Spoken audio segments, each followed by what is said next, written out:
বাইরে ক্যাম্প করে রক্ত সংগ্রহ বন্ধ, আদালতের দ্বারস্থ বেসরকারি ব্লাড ব্যাংক। তদন্ত কি পর্যায়ে রয়েছে? রাজ্যের রিপোর্ট তলব করলো আদালত। আগামী 14ই আগস্টের মধ্যে রিপোর্ট তলব বিচারপতি কৃষ্ণ রাওয়ের। বাইরে ক্যাম্প করে রক্ত সংগ্রহ বন্ধ, আদালতের দ্বারস্থ বেসরকারি ব্লাড ব্যাংক। রাজ্যের রিপোর্ট তলব করেছে আদালত। জানতে চাওয়া হয়েছে যে তদন্ত কোন পর্যায়ে রয়েছে।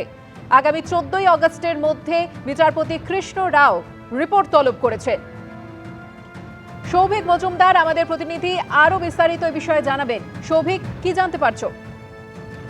দেখো, একটিমাত্র বেসরকারি ব্লাড ব্যাংক তারা কলকাতা হাইকোর্টের দ্বারস্থ হয়েছেন এবং তাদের বক্তব্য হলো যে সরকারি নির্দেশিকা অনুযায়ী আগামী পয়লা আগস্ট থেকে যে সরকারের তরফ থেকে যে নির্দেশ দেওয়া হয়েছিল সেই নির্দেশে বলা হয়েছিল যে পয়লা আগস্ট থেকে বাইরে কোনো রকম ভাবে ব্লাড ক্যাম্প করে সেখান থেকে রক্ত সংগ্রহ করা চলবে না, এই নির্দেশ বা এই বিজ্ঞপ্তি সরকারের তরফ থেকে দেওয়া হয়েছিল।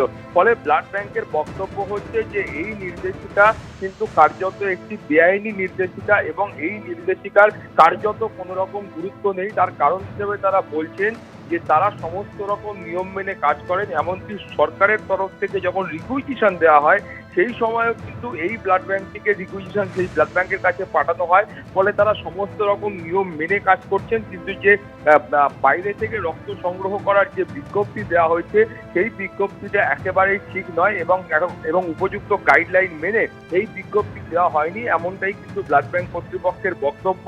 ফলে মাননীয় বিচারপতি কৃষ্ণ রাও তার বক্তব্য হচ্ছে যে এই মামলার যে ইনভেস্টিগেশন হচ্ছে সেইটা এই মুহূর্তে কোন পর্যায়ে আছে সেই রিপোর্ট তিনি চেয়ে পাঠিয়েছেন। আগামী 14ই আগস্টের মধ্যে সরকারের তরফ থেকে সেই রিপোর্ট কলকাতা হাইকোর্টে পেশ করতে হবে এবং তারপর 19শে আগস্ট পরবর্তী পর্যায়ের বিচার প্রক্রিয়া হবে। সুপর্ণা, ধন্যবাদ সৌভিক।